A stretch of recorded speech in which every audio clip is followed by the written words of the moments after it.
नमस्ते sir. Thank you sir. अपने बारे में संक्षेप में बताएं। सर मैं जयपुर जिले से हूँ। मैंने अपनी स्कूलिंग जयपुर से की है। मैंने ग्रेजुएशन राजस्थान यूनिवर्सिटी से किया है। ग्रेजुएशन में मेरे सब्जेक्ट पवेड, ज्योग्राफी और संस्कृत लिटरेचर है। और इसके अतिरिक्त ज्योग्राफी से मैंने एमए भी किया है और बीएड, बीएसटीसी और बीएड के प्रोफेशनल कोर्स भी मैंने किए हैं। वर्तमान में मैं महात्मा गांधी राजकीय विद्यालय ढाणी कुमावतान सांगानेर शहर जयपुर में अध्यापिका के पद पर कार्यरत हूँ। जयपुर शहर हमारा सबसे नियोजित शहर है, ठीक है। इसमें जैसे दो जगह आती है, बड़ी चौपड़, छोटी चौपड़। ये चौपड़ वर्ड कहाँ से इंस्पायर है क्या हमने? सर 1727 में सवाई जयसिंह जी ने जब जयपुर का निर्माण करवाया था तो वास्तुकार विद्याधर भट्टाचार्य के अनुसार इसमें जो चौपड़ है वो, क्योंकि इसका निर्माण 9 चौपड़ियों में किया गया है, तो इसलिए इसके लिए चौपड़ वर्ड का उपयोग हम किया है। चौपड़ खेल भी है क्या कोई? जी सर, चौपड़ खेल वो किस पे खेला जाता है? मतलब उसके कोई जैसे लूडो की तरह क्या होता है, कुछ होता है क्या उसका? जी सर, चौपड़ कॉल नहीं कर पा रही हूँ, शतरंज की तरह एक, हाँ, शतरंज की तरह से थोड़ा सा अलग होती है, पर जिस आकार का हमारा ये चौपड़ है उसी आकार की होती है। जी सर। ठीक है। महिलाओं से संबंधित जयपुर के हमारे त्योहार, तीज त्योहार जिसको बोलते हैं, कौन से हैं? सर जयपुर में तीज प्रमुखता से मनाया जाता है और सवारी भी निकलती है जो विश्व प्रसिद्ध है। और तीज के अतिरिक्त गणगौर भी राजस्थान में काफी हर्षोल्लास से मनाई जाती है। और अभी जैसे श्रावण में हमारे कोई विशेष पहनावा भी होता है क्या महिलाओं का? जी सर, श्रावण में लहरिया महिलाएं जरूर पहनती है, जो, और इसमें भी हरा रंग को अधिक प्राथमिकता दी जाती है।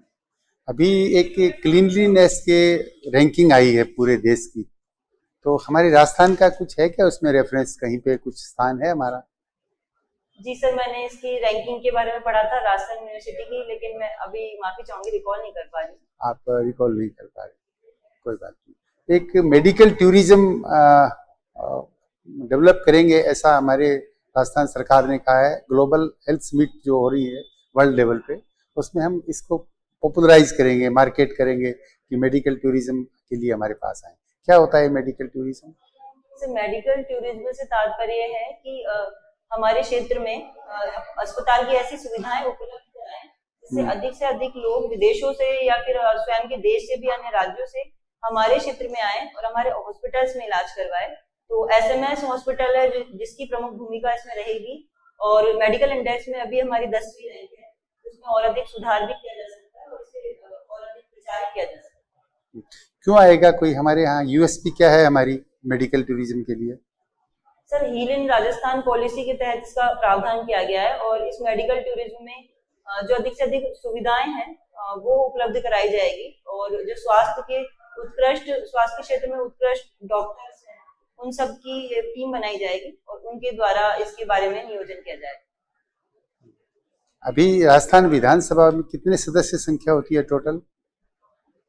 सर एक विधायक की सदस्यता हटने के बाद 193 नहीं, टोटल संख्या कितनी है? टोटल कितनी होनी चाहिए अधिकतम? सर 200 होनी चाहिए। और वर्तमान में कितने हैं? 199।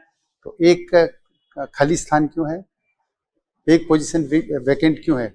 सॉरी सर, मैं क्वेश्चन नहीं सुन पाई। एक क्वेश्चन जो 199 है, एक सीट खाली है, कौन सी खाली है और क्यों खाली है? सर श्री कंवरलाल जी हैं, उनकी ये सीट रिक्त हुई है। कहाँ से हैं वो विधायक? सॉरी सर, मैं अभी रिकॉल नहीं कर पा रही। हमारे विधानसभा अध्यक्ष कौन है? श्री वासुदेव देवनानी। और मुख्य सचिव? श्री सुधांश पंत। और डीजीपी? श्री राजीव शर्मा। सर आप एजुकेशन में है, आपने बीएसटीसी भी किया और बीएड भी किया हुआ है, क्या अंतर होता है दोनों में? Sir BSTC basic school teacher course, इसको करने के बाद कक्षा 1 से 5 तक पढ़ाने के लिए एलिजिबल होते हैं, जबकि बीएड बैचलर ऑफ एजुकेशन है और इसके बाद 8वीं तक या 12वीं तक पढ़ाया जा सकता है, और इसमें अलग अलग वैकेंसी निकलती है, जैसे first grade teacher, second grade teacher. आपने कोई प्रयास नहीं किया आगे सेकंड ग्रेड फर्स्ट ग्रेड के लिए? अभी आप L1 में, L2 में भी नहीं, आप आगे प्रमोशन भी नहीं हुआ अभी, तो कितने साल का आपका हो गया? 12-13 साल का हो गया? प्रमोशन नहीं हुआ, L1 में हो चुकी। या आपने लिया नहीं प्रमोशन? नहीं सर, मेरा हुआ नहीं, ये अलग अलग फैक्टर पे डिपेंड करता है, सब्जेक्ट कैटेगरी। और आगे सर इसमें प्रयास करने के लिए मैंने सोचा था, और मैंने 1-2 बार फर्स्ट ग्रेड और सेकंड ग्रेड के फॉर्म अप्लाई भी किए थे, लेकिन मैं इसकी प्रिपरेशन नहीं कर पाई, क्योंकि मैं 2016 से ही आरएस की प्रिपरेशन कर रही हूँ। तो सर मुझे ऐसा लगा कि मैं पूरा अपना 100% नहीं दे पाई। ठीक बात है। आप मुझे बताइए, आपका जो स्कूली पाठ्यक्रम है निर्धारण करने वाली संस्था कौन सी है? सिलेबस कौन डिजाइन करता है? राजस्थान राज्य सर SCERT कहाँ पर है ये?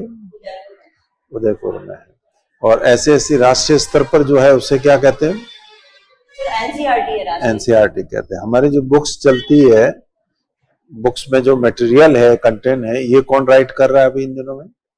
कौन लिख रहा है इनको? क्या है कंटेंट भी? NCERT एक टीम बनाई जाती है, तो उस टीम के द्वारा ही निर्धारित होता है। जैसे हाल में जो कंटेंट चेंज किया जा रहा है, ये सारे निर्णय हैं वो टीम पर निर्भर करते हैं। तो आप लेवल फर्स्ट में जो पढ़ाते हैं, शायद पर्यावरण पढ़ाते होंगे? नहीं सर, पर्यावरण मुझे हिंदी सब्जेक्ट अलॉटेड है। अच्छा, हिंदी आप पढ़ाती है।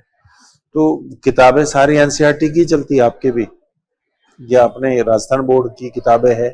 सर राजस्थान बोर्ड की किताबें चलती है अपने L1 में।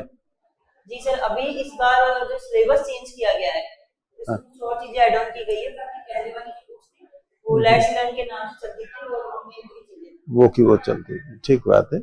ज्योग्राफी से PG है आप। ये ऑरोग्राफिक लिफ्टिंग क्या होती है? सॉरी सर, मैं ऑरोग्राफिक लिफ्टिंग जो होती है, बादल फटना जो होता है। जी सर, बादल फटना एक इस प्रकार की घटना है जिसमें जो 100 मीटर, सॉरी सर मैं एग्जैक्ट वो संख्या रिकॉल नहीं कर पा रही हूँ, 1 घंटे में जो बारिश होती है, एक लिमिट से ज्यादा, शायद ये 100 मिलीलीटर ऐसा कुछ है सर। तो ये इसलिए होती है क्योंकि जब नहीं, ये तो आप वो पैरामीटर बता रहे हो, रीजंस पूछना चाह रहा था, क्यों होती है ये सर? इसका बादल क्यों फट जाता है? सर इसका ज्योग्राफिकल रीजन बताओ मुझे। जी सर, ज्योग्राफिकल रीजन ये है कि जब बादलों में बहुत अधिक नमी हो जाती है और वो अपनी संतृप्त अवस्था में पहुंच जाते हैं, तो फिर एक लिमिट के बाद ये बादल फटने की घटना होती है, और ये पर्वतीय क्षेत्रों में अधिक होती है, क्योंकि वहाँ ऑलरेडी ह्यूमिडिटी होती है, तो संतृप्त जल्दी हो जाते हैं, तो वहाँ ज्यादा ये घटना है। ये बिजली गिरना क्या होता है? बिजली गिरती है, इन दिनों में अखबार में आता है, बिजली गिरती है ना, जी सर, कि बिजली गिर मर गए, इंसान चपेट में आ गए, झुलस गया, क्या होता है ये? सर बिजली गिरने की घटना भी इसी से संबंधित है। जब तेज बारिश होती है या बादल होते हैं, तो कड़ाके की गर्जन की आवाज आती है, तो उस समय ये बिजली गिरने की घटना होती है। और राजस्थान सरकार ने इसे नियंत्रित करने के लिए दामिनी ऐप बनाया। क्या बनाया? दामिनी ऐप है। उस ऐप से कैसे बचेंगे अपन? सर उससे संबंधित जानकारी पहले से मिल जाती है कि कहाँ मौसम खराब होने की संभावना है और कहाँ जो नागरिक है उनको कहाँ नहीं जाना चाहिए। अच्छा, बट जो ऊंची ऊंची दीवार, सॉरी, ये जो मल्टी स्टोरीज बनी हुई होती है इमारतें, इनके ऊपर कोई ऐसा टीन से बने हुए होते हैं, वो कहते हैं कि बिजली गिरने से ये रोकता है। आप जो बता रहे हो वो तो, और इसमें मैच नहीं हो रहा मेरे तो। सॉरी सर, इसके बारे में मैं पढ़ूंगी, इसकी जानकारी नहीं है मुझे। हाँ, अच्छा, इतना तो आप जानते होंगे, बादलों में आयंस होते हैं, चार्जेस होते हैं, जी सर, प्लस माइनस होते हैं। गर्जना क्यों होती है? बादलों में गर्जना क्यों होती है? सॉरी सर, मैं इसमें अभी श्योर नहीं हूँ। आपने वो ज्योग्राफी से किया था इसलिए पूछा था हमने। तो चलिए, लास्ट एक सवाल है मेरा। पबएड में भी, ये पबएड मत बोला करो आप, पब्लिक एडमिनिस्ट्रेशन बोलो इसको पूरा। वहाँ प्लीज ऐसा मत बोलना आप, अदरवाइज वो थोड़ा हम लोगों की आदत होती है पोल साइन, जॉगो, पबएड कुछ भी बोल रहे थे, ये थोड़ी इनफॉर्मल बात है मेरी। पब्लिक एडमिनिस्ट्रेशन में मुझे बताओ, ये वर्क डिवीजन जो होता है, वर्क डिवीजन, कार्य विभाजन, इसकी एडमिनिस्ट्रेशन में क्यों जरूरत है? क्यों किया जाता है? वर्क डिवीजन की क्या जरूरत है? कार्य विभाजन? जी सर, लोक प्रशासन में कार्य विभाजन इसलिए आवश्यक है क्योंकि कार्य विभाजन के द्वारा सभी कार्यों को, अधिकारियों को, कर्मचारियों को डायरेक्शन मिलती है कि कार्य कैसे होगा, किसे करना है। इससे संबंधित जो पद सोपान है वो भी इसमें निर्धारित किए जाते हैं और किसी भी कार्य का दोहराव से बचाव होता है। ठीक बात है। लास्ट में वैसे इससे जुड़ा हुआ ही पूछ रहा हूँ, कार्य विभाजन का आधार क्या होता है? किस आधार पर कार्यों को विभाजित किया जाता है? सर ये रैंक के आधार पर, श्रेणी के आधार पर या योग्यता के आधार पर, पद के आधार पर वर्क नेचर होता है, उसमें कार्य की प्रकृति होती है ना, उसके आधार पर। चलिए सर, पूछिए आप। आपकी हॉबी है घूमर डांस। अगर कोई विदेशी पर्यटक आते हैं, उनको आपको समझाना हो कि घूमर डांस क्या होता है, तो आप कैसे समझाएंगे? सर मैं सोशल मीडिया का उपयोग करूंगी, क्योंकि अगर आपको शब्दों से समझाना हो, कुछ बता के समझाना हो।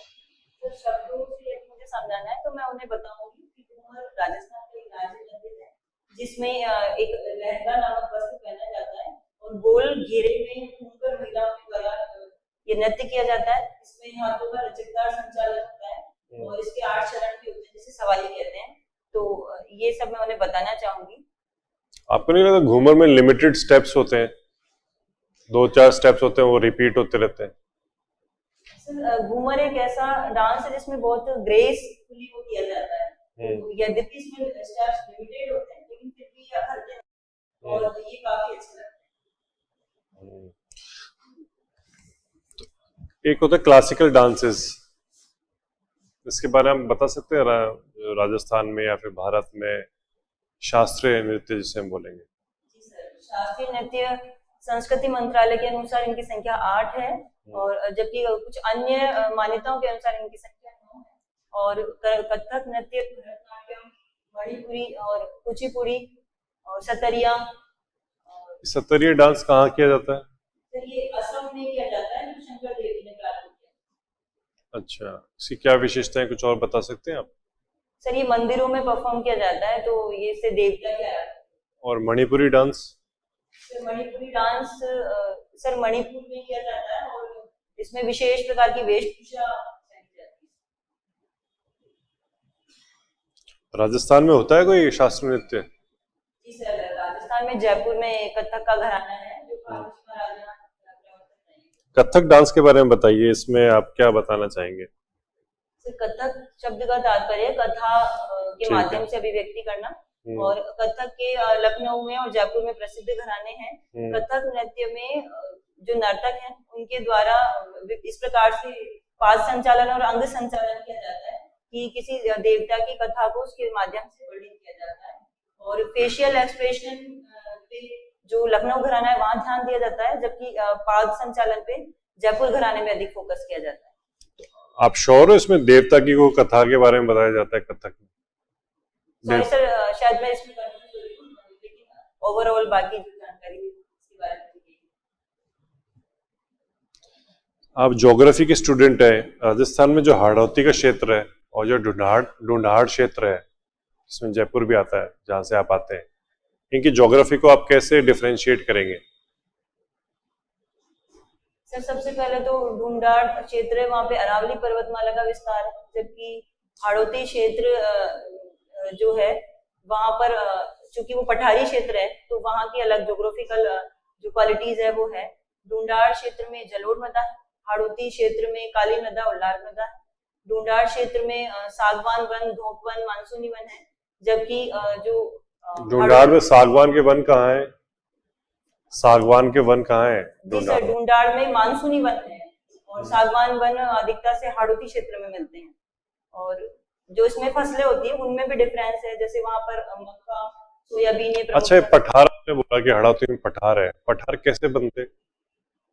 सर ये इनकी अलग अलग प्रक्रिया होती है, जैसे लावा के माध्यम से पठार। ये हाड़ौती का जो पठार है ये लावा से बना?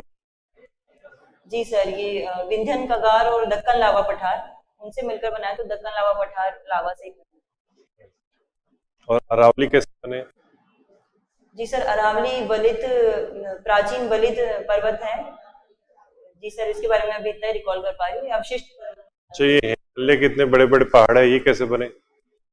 नवीन वलित पर्वतमाला है और ये जो इंडियन यूरेशियन प्लेट है उनके अभिसरण से बना है। अच्छा, कुछ नदियां हैं जो बंगाल की खाड़ी में जाके गिरती हैं और कुछ नदियां हैं जो अरब सागर में गिरती हैं। अरब सागर में गिरने वाली कुछ नदियों के नाम बताइए। जी सर, अरब सागर में नर्मदा, ताप्ती। ये इस तरह से बहने लगी, ये उस क्यों नहीं गई बंगाली खाड़ी में?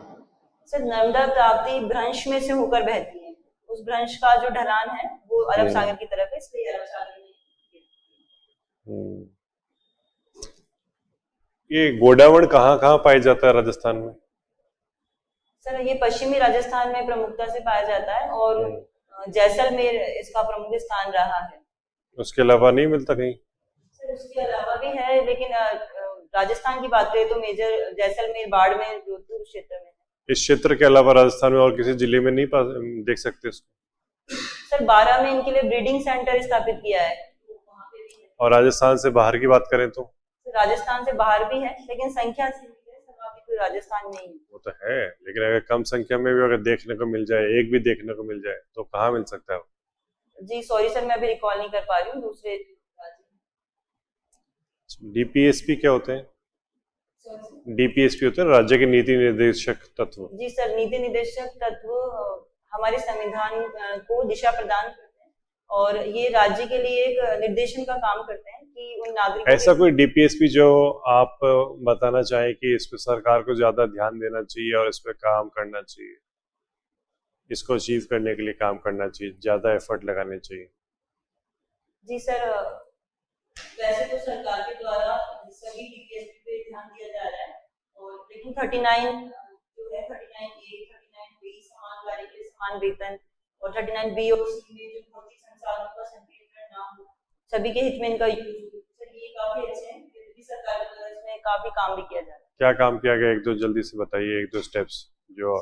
सर इसके लिए एक्ट लाया गया है कि समान कार्य के लिए समान वेतन मिलेगा। वो तो ठीक है, जो आपने कहा ना कि जो है वेल्थ का कंसंट्रेशन नहीं होना चाहिए, ये जो संपत्ति है वो एक जगह एकत्रित ना हो जाए कुछ ही लोगों के पास, इसके लिए सरकार क्या कर रही है? सर इसके लिए टैक्स लगाया जाता है, बेसिकली जो आय के अनुसार लगाया जाता है। इसके अतिरिक्त जो वंचित वर्ग के लोग हैं उन्हें विभिन्न प्रकार की योजनाओं से लाभान्वित किया जाता है, सब्सिडी दी जाती है, तो इससे कहीं ना कहीं sir. Thank you sir. Gargi award लिखा है आपने, क्या होता है, कौन है गार्गी? सर गार्गी ऋग्वैदिक काल की एक विदुषी महिला थी जो अपने समय में शास्त्रार्थ करने के लिए प्रसिद्ध थी। इसमें क्या किसी को हराया था इन्होंने, बड़े आदमी को?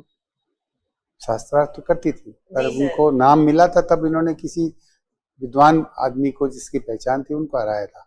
सर मैं इसमें श्योर नहीं हूँ, आप अनुमति देंगे तो मैं प्रयास बताइए। याज्ञवल्क्य का नाम इसमें रिकॉल कर पा रही हूँ। ठीक है, किन को मिलता है ये गार्गी पुरस्कार? सर कक्षा 10 में जो बालिकाएं 75% से ज्यादा अचीव करती उन्हें ये पुरस्कार मिलता है। ठीक है, एक ये राजस्थान पुलिस का कोई ऐप है सिटीजन्स के लिए, क्या नाम है उसका? सर राजकॉप ऐसा कुछ, मैं नाम रिकॉल कर पा रही हूँ, भी श्योर नहीं हूँ, माफी चाहूंगी। किस लिए है वो? सर उसमें ऑनलाइन शिकायतें दर्ज कराई जा सकती है और जो पुलिस की जो भी योजनाएं हैं उनके बारे में भी जानकारी ऑनलाइन प्राप्त हो जाती है। और कोई पैनिक बटन वगैरह भी होता है महिलाओं के लिए, सिक्योरिटी के लिए? इंदिरा शक्ति ऐप नाम से एक पैनिक बटन है जिसका इमरजेंसी में उपयोग किया जा सकता है। जयपुर में कोई सेंचुरी भी है क्या? सफारी उफारी है, किस चीज की सेंचुरी है वो? सर वहाँ पर विभिन्न प्रकार के वन्य जीव हैं और हाल ही में वहाँ पे सफारी भी प्रारंभ की गई है। किस चीज की सफारी है? लेपर्ड सफारी प्रारंभ की गई है। एक अपने सुप्रीम कोर्ट में कोई फीमेल या वुमेन जज हैं क्या अभी? जी सर, एक नागरत्ना जी हैं, मैं उनका पूरा नाम रिकॉल नहीं कर पा रही हूँ। और सॉरी सर, एक ही नाम है। पहली महिला जज कौन थी सुप्रीम कोर्ट की? माफी चाहूंगी सर, इसकी जानकारी नहीं। ठीक है, आपका इंटरव्यू पूरा हो, आप जा सकते हैं।